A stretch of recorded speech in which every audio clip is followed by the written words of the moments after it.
morning guys, today nga magluluto tayo ng sisig tofu at ginisang ampalaya. So yan lang, prituhin lang natin yung tofu ng maninipis.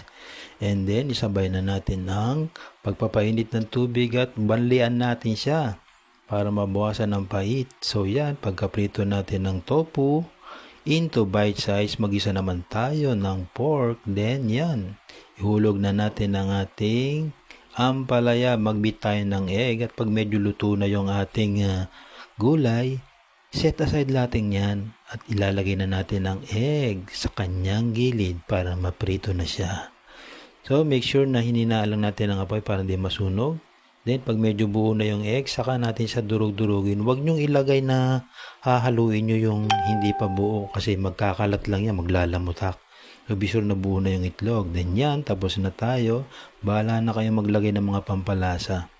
So, ayan, timpla na natin yung hiniwa natin into bite size na tofu at yung ating pork. So, timpla lang natin yan lang ang mga pampalasa. Napaka-common yan, alam nyo na yan.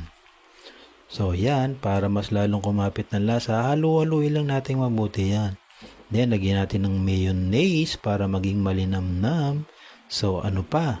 Ito na, malapit na tayong matapos, kainan na.